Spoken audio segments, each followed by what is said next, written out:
En esta sesión hablaremos sobre el arte gótico.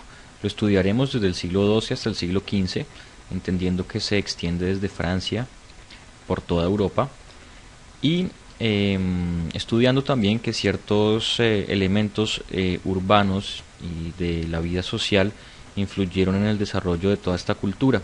Por ejemplo, el surgimiento de distintas órdenes religiosas, los dominicos, los franciscanos, entre muchas otras, la aparición, por ejemplo, de la peste negra y un periodo de transición entre el feudalismo y el capitalismo.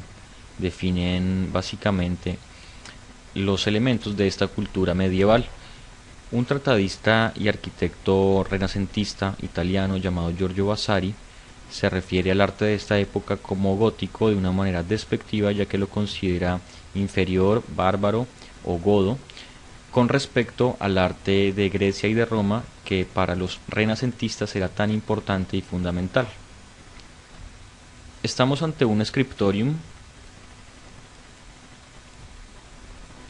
Se trata de una sala especializada dentro de los monasterios, en donde los monjes tenían la paciente tarea de realizar copias de libros y de hacer algunas ilustraciones a libros religiosos, ya que ellos eran de los pocos privilegiados que sabían leer y escribir para la época.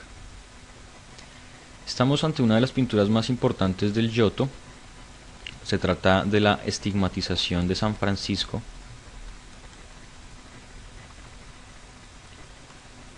cuadro pintado entre el 1290 y el 1300 con la técnica del temple sobre madera.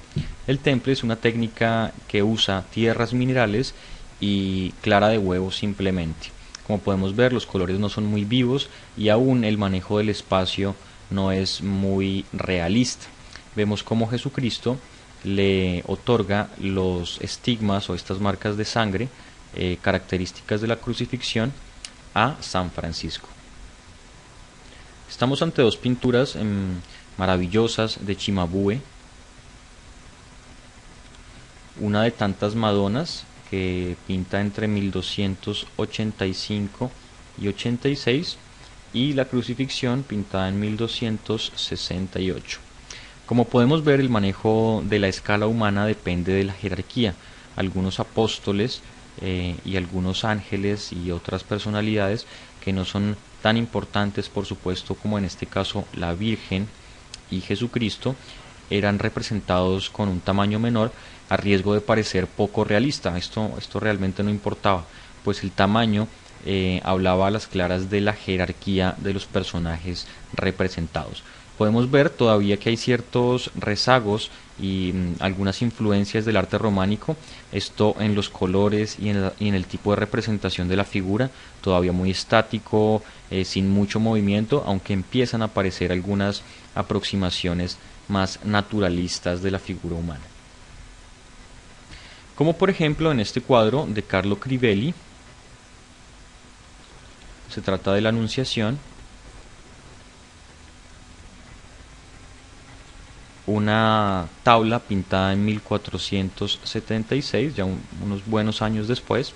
Como podemos ver, hay una aproximación interesante de la perspectiva, aunque no es tan bien realizada como otros maestros renacentistas, pero lo más importante es la ornamentación en los distintos detalles del cuadro y un manejo mucho más natural y dinámico en la representación de los cuerpos y de las telas, algo bien característico de ese periodo de transición entre el gótico y el renacimiento. Este es el Pozo de Moisés, un conjunto escultórico realizado entre el 1395 y el 1405. Como podemos ver, ya hay una representación mucho más naturalista en este caso, tanto de los pliegues de las telas como de las situaciones que allí ocurren. Son esculturas sinceramente narrativas y que muestran posturas corporales mucho más aproximadas a la realidad. Este conjunto escultórico realmente es como un basamento que llevaría en la parte superior una crucifixión, un crucifijo que ya no está en este momento. Estas son las estatuas de las columnas de la Catedral de Chartres, en Francia. Como podemos ver, este conjunto, retrocediendo un poco, fue realizado entre el 1132 y el 1240. Y simplemente para comparar, ese estilo de tendencias románicas, es decir, bastante rígido, estos cuerpos parecen naturalmente más columnas que representaciones de cuerpos naturales, ya que ese era el canon de representación románico. Así que de alguna manera, dentro de las esculturas que se insertan en las catedrales góticas, todavía se encuentran rezagos de ese estatismo y de esa quietud y de esa rigidez en la representación escultórica románica. Este es el jinete de Bamberg. Es una de las pocas esculturas casi que de bulto que hay en toda la Edad Media, y nos referimos a esto porque las esculturas antes, durante el románico y la gran parte de la Edad Media, estaban insertadas en la arquitectura, hacían parte fundamental de la arquitectura, y no habían muchas estatuas de bulto que se pudiesen recorrer por todas partes, representando distintos personajes. En el jinete de Bamberg empieza a suceder esto. Estamos hablando del año 1240, cerca de esta ciudad alemana surgen otras representaciones similares, pero este es el jinete que más representativo que ha pasado a la historia. Estamos ante uno de los retablos de la Catedral de Salamanca.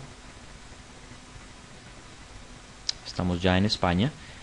Como podemos ver, esta es una gigantesca obra realizada con madera, oro, bronce y pintura. En algunas ocasiones los retablos, que son estas imponentes esculturas y ornamentos que están detrás del altar principal, narraban por supuesto escenas bíblicas y los distintos evangelios, y tenían mensajes alusivos a todo el sistema de creencia católico. Este retablo es uno de los más grandes y más importantes de toda Europa. Esta es la Catedral de Saint-Denis, ubicada cerca de París, en Francia de nuevo, realizada aproximadamente hacia el siglo XII. Podemos ver que el estilo de la arquitectura gótica ya es bastante marcado, tiene elementos muy importantes como el rosetón, campanarios bastante altos con pináculos, que son estos elementos que en ocasiones se convierten en agujas larguísimas, como ya vamos a ver, y muchos vitrales, por supuesto. Así como una evolución bien importante que en esta catedral todavía no se ha dado, y es el salto del arco de medio punto, este arco que parece una media circunferencia, al arco ojival. Como sí ocurre en la Catedral de Colonia, estamos ubicados en Alemania, podemos ver estos grandes pináculos, que son agujas en ocasiones más altas y más grandes que el edificio mismo. Contienen finalización de agujas y cruces, por supuesto para extender la impresión visual de una catedral gótica. Podemos ver la planta en forma de cruz latina, rosetones en las entradas, contrafuertes, que son estas columnas que hacen peso hacia adentro de los distintos muros, y arbotantes, que son esos brazos que los sostienen, y contrafuertes. Ahí están. Características todas estas de una catedral gótica típica de la época. La Catedral de Colonia es la segunda catedral más grande de toda Europa, seguida por supuesto de esta, que es la Catedral de Sevilla, construida desde 1430 hasta 1506. Pasó por varias etapas, como casi todas las catedrales góticas, pero podemos ver que tiene no solo la catedral como tal, en su planta de cruz, su campanario, contrafuertes, arbotantes, rosetones, pináculos por todas partes, sino también un patio anexo y varias capillas anexas que la hacen la catedral más grande, con más superficie en toda Europa. En esta catedral, aproximadamente en este lugar, está la tumba de Cristóbal Colón. Esta es la Catedral de La Plata, ubicada en Argentina, realizada desde 1884 hasta 1932. Por supuesto, estamos hablando de otra época, pero es simplemente un ejemplo de la influencia gótica en América Latina. Podemos ver los pináculos, los contrafuertes, estos brazos que sostienen las paredes y el empuje que hace adentro la iglesia hacia afuera, que son los arbotantes, con su rosetón, y el arco ojival o el arco apuntado, tan característico de toda la arquitectura gótica. Una hermosa catedral ubicada en la ciudad de La Plata, en Argentina. Y finalmente nos vamos hacia México. Estamos hablando de la Catedral de Zamora o el Santuario de Guadalupe. Una catedral realizada entre el 1898 y 1988, ya que como las catedrales góticas de la Edad Media, esta también durante todo este tiempo sufrió transformaciones, abandono de obra, entre tantos otros problemas que la llevaron a su finalización en 1988. Podemos ver campanarios con pináculos alargados, rosetones, arcos ojivales, elementos que nos dan una muestra clarísima de que se trata de una catedral gótica. Bien amigos, espero que hayan disfrutado este recorrido por el arte gótico y nos veremos en próximas ocasiones para seguir hablando del arte occidental.